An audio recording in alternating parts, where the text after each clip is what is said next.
नमस्कार, सुप्रभात। नोडी एक्शन के खास वेबिनार में आपका स्वागत है। दोस्तों, हम प्रत्येक शनिवार को आपके लिए लाते हैं विशेष वेबिनार, जिसमें निश्चित तौर पर रेगुलेटर और पॉलिसी मेकर से भी आप सीधे जुड़ते हैं। आज हमारा विषय है impact of NEP 2020 on higher education. कई गेस्ट जुड़े हुए हैं। आज सबसे पहले इनका स्वागत करते हैं। हमारे साथ जुड़े हुए हैं सुनील सेंगमेंटर सर। सर, आपका बहुत बहुत स्वागत है। आप ग्लोबल बिजनेस हेड हैं और कई ऐसे एजुकेशन से जुड़े हुए हैं जिससे आज कई लोगों को मोटिवेशन भी मिलता है। सर, आपका बहुत बहुत स्वागत है। Thank you, pleasure is mine. देखिए, हमारे साथ एक ऐसे ग्लोबल बिजनेस हेड जुड़े हुए हैं जो लगातार उनके कॉर्पोरेट और एजुकेशन दोनों से उनका संबंध रहा है और कई पुरस्कारों से सम्मानित रहे हैं। मिस्टर सुनील सेंगमेंकर सर, आप ग्लोबल बिजनेस हेड हैं वन ऑटोमोबाइल डिस्ट्रीब्यूशन हाउसेस के, looking for after Indian and overseas business operation. ये an vast work experience of 3 decades of marketing, finance, branding, promotion, administration, logistics and promotion etc. आप IIM Indore alumni भी हैं और international business के लिए से आपने MBA किया है।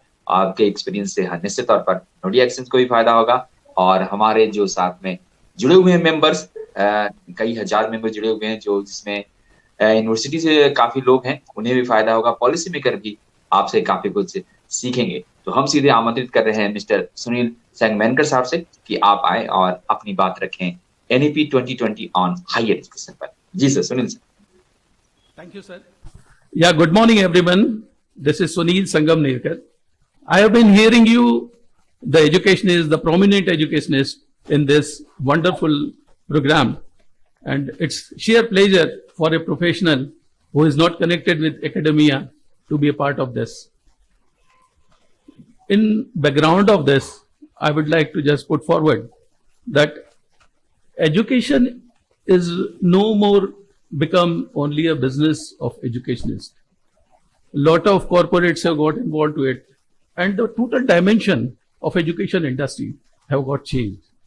We have seen lot of improvement, we have seen lot of growth, we have seen lot of multi-dimensional activities in educational field in last 1 decade. This policy is result of one of them. Because I have seen that since many years, the education sector in India has already been treated as a very conventional way of profession.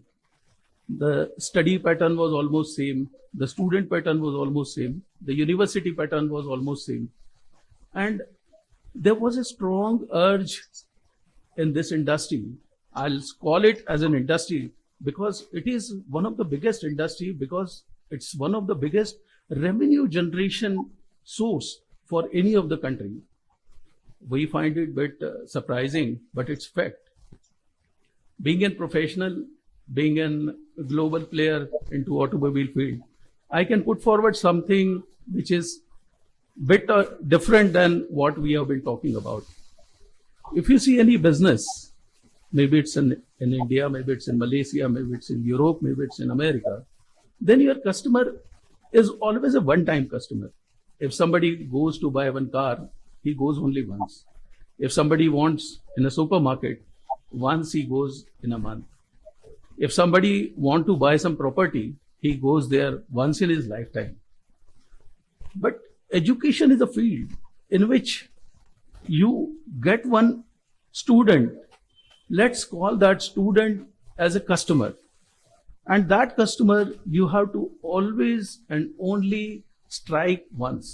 Once you get an admission into your college, then he's your customer for maybe 3 years, maybe 4 years, maybe more than that. So that is why I always call this as an industry, and a very predominantly everywhere in the world, people takes it with a very serious note. Now I come back on the issue. I will talk on the collaboration of foreign universities with Indian universities. What will be the impact? What are pros? What are cons? When any policy is being operated, when any policy is being introduced, when any policy is under process, there are always pluses and minuses, positives and negatives, pros and cons. When foreign universities will enter into the India, they will enter with a three type of collaboration. One will be probably they will start their own campuses in India. Second will be study exchange, and third will be their faculties from their country who will come to India for a limited time, like we have seen in some of the business schools like ISBs recently. So these are three models by which the foreign collaboration will come to India. Of course, there are very, very strong and very positive impact of this is going to happen. If you see, our students are going abroad for studies. They spend their 3 years, 4 years, maybe for masters, maybe for advanced education. And a lot of foreign revenue goes to their countries. Not only foreign revenue goes to their country, but even our intelligent minds migrate from the country to other countries, which is not a very viable business. By migrating the universities, by transporting the universities from outside India to inside India, probably our boys, probably our next generation will be able to get the better quality of education inside the country, which will be not only cheaper, but it will give them a mind peace. And along with that, there will be a surety for this nation that the people to whom they are educating, the people to whom they are promoting, the people to whom they are boosting will remain in this country. They will not go outside. Because in last 10 years, the ratio of the people, ratio of the students who are migrating from India for education is too high. If you take in data, then all the prominent figures of international industry, somewhere or other, they belongs to India. When we get happy on this, we should have a concern also that the brains, then the minds, then the intellectuals who could support India, who could help India into growing into forward are not an asset of India. They've gone somewhere. By this policy, I am very sure that in coming time, we will be able to we will be able to sow the intelligent and the brilliant people inside the country. Of course, those universities payouts, those universities pay will be much higher than Indian universities. But of course, every product, every university has got their own clientage. Every university has got their own customer base. In the same way, every university will have their own student base. Being an Indian, what I look forward from foreign universities, I look forward that they will give a quality education, they will develop a new culture, they will explain to the students that education has got far, far, far ahead than what it was earlier. And I'm sure people will definitely get advantage out of that. From Indian university perspective point of view, so far we have been developing, we have been creating, we have been making an infrastructure which is exactly as per Indian culture, which is as per Indian modalities. But now the time has come when Indian universities needs to develop, I don't mean to say that they are not developed. I don't mean to say, because we have got one of the best education policies, we have got one of the best education centers in India. But still, if you see, then our best university on a world podium, it is on 144th level. So there is a huge scope, there is a large scope, there is a large opportunity for our universities to grow forward, to go forward by improving their educational pattern, by improving their infrastructure, by improving their setups, because India is a country of villages. The more universities will go into the small places, the rural places, the B class, the C class, the more attraction, the more crowd, the more students they could get of their local places, their mass facility, their hostel facilities, their infrastructure, their transportation, everything. You see, when we are competing with our own country, then we know that how to go ahead. But when globally we compete with the people, then our infrastructure need to be of global level. The best investment so far the parents want to do is an investment for their children. And that is where the biggest opportunity comes in. I'm sure the Indian universities, I'm sure the Indian tycoons who are there into education field will definitely take a note on this. And they will create such an infrastructure by which not only Indian, but even the global players, because I was going through some of the journals in which top 10 universities of the world are planning their investments in India.